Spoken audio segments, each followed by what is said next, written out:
राम जय बागेश्वर धाम की निश्चित रूप से हमारी बात को उन्होंने मान को रखा। हमारा उद्देश्य जिस प्रकार वो हमारे उत्सव का ध्यान रखते, हमारा ध्यान रखते, हमारी भी उससे ठीक 10 गुना ज्यादा जिम्मेवारी है। उनके जान की रक्षा करना, उनके संकल्पों की रक्षा करना, उनके विचारों की रक्षा करना, उनके मन में कोई अश्रद्धा उत्पन्न ना हो, उन्हें कोई ठेस ना पहुंचे। इसलिए हमने यह वीडियो जारी किया था कि अपने घर से ही हनुमान चालीसा पढ़ के एक वृक्षारोपण करके आज 4 जुलाई का उत्सव मनाए, क्योंकि यहाँ जगह कम है, भीड़ बहुत ज्यादा है, वृद्ध आ जाते हैं, छोटे छोटे बच्चे आ जाते हैं, उनको कोई कष्ट पहुंचेगा तो हम ईश्वर को क्या जवाब देंगे। और सबसे बड़ी बात है, देखो बुरा ना मानना, जब मंदिर में मंदिर की मूर्ति से ज्यादा पुजारी पूजने लगता है ना, तो उस देश में अंधविश्वास ज्यादा बढ़ता है। 28 के अवसर पर आपने कौन सा नया संकल्प लिया? 27 पूरे हो गए, 28वें जन्म दिवस पर यही संकल्प लिया, हिंदू, हिंदुत्व और हिंदुस्तान, इस 3 की चर्चा को लेकर के हम पैदल यात्राएं इस वर्ष में करेंगे।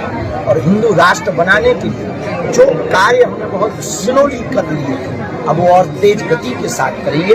हर हाल में, गलियारों में, चौबारों में, हर व्यक्तियों के दिलों में हिंदू, हिंदुत्व और हिंदुस्तान के लिए एक क्रांति खड़ी करेंगे, उनके हृदय में, उनके मन में, उनके मस्तिष्क में, ताकि भारत में एन कैन प्रकार दिलों में हिंदू राष्ट्र गुरु महाराज कहाँ रहेंगे? हाथरस की घटना, पहली बात तो हमें जो जानकारी लगी हम सब नहीं जानते। पहली बात कोई परंपरा के साथ हमको जो जानकारी लगी कि वहाँ पर विचित्र स्थिति के कारण हुआ। तीसरी बात, जूता पहन करके प्रवचन हमने पहली बार दिया। चौथी बात, बाबा या महात्मा वही है जो अपनी रक्षा से ज्यादा अपने भक्तों की रक्षा करने विचार। और 5, निश्चित रूप से कुछ ना कुछ तो रहा होगा, काखागा नहीं बन पाया, तैयारियां में कुछ सुनियोजित तरीके से कुछ नहीं हो पाया होगा, ईश्वर जाने, हम उसके लिए कुछ कह नहीं सकते। पर इतना कह सकते हैं कि ऐसी जगहों से बचें भी, ऐसी जगहों पर कम जाएं, सावधानी पूर्वक जाएं। और अगर दूर से भी गुरु की दृष्टि पड़ जाए ना, उसमें भी यह माने कि हमें गुरु का एहसास हो गया, गुरु का हाथ पर रख गया। गुरु जी का विदेश जाने वाले अभी हाल में सुनने में आया। हमारा आपकी इच्छा से जा रहे हैं, ऑस्ट्रेलिया भग रहे हैं। महाराज आपके 18 को वापस आएंगे। 18 से 22 तक गुरु पूर्णिमा उत्सव बागेश्वर धाम पर मनाएंगे, जहाँ पर कन्या विवाह का उत्सव हुआ था वहाँ पर मनाएंगे, ताकि व्यापक रूप से जिन लोगों को हमने अभी प्रार्थना करके रोका था, हमारे छत्रपति प्रशासन बहुत अद्भुत है, और वो दिन रात धाम के साथ कदम से कदम मिलाकर चलते हैं।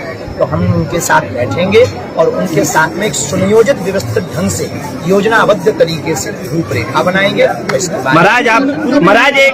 महाराज लगातार आपका जन्मदिन आ रहे हैं कि 1 साल करके उम्र घट रही है, आप ही कहते हैं उम्र घट रही है, और भक्तगण तमाम जो आपके भक्तगण है वो शादी की चर्चा कर रहे हैं। उम्र घट रही है पर शादी तो बुढ़ापे में भी हो सकती है ना। जल्दी ब्याह होगा, अब जल्दी। आपने भारतवर्ष की यात्रा का भी बताया है कि हिंदुत्व के लिए छोटी छोटी यात्राएं पैदल करेंगे, भारतवर्ष की तो नहीं जरूर हो पाएंगी, पैदल यात्रा। जैसे अभी हमारा विचार बागेश्वर से राम राजा ओरछा, ऐसे अलग अलग गाँव के वो लोग हवाई जहाज से, चार्टर से, फ्लाइट से, हेलीकॉप्टर से, रेलगाड़ी से, सनातन हिंदू नहीं बचना, न हिंदू राष्ट्र बनना, जमीन पर उतरकर लोगों के दिलों में आपको पहुंचना पड़ेगा, तभी पड़ेगा।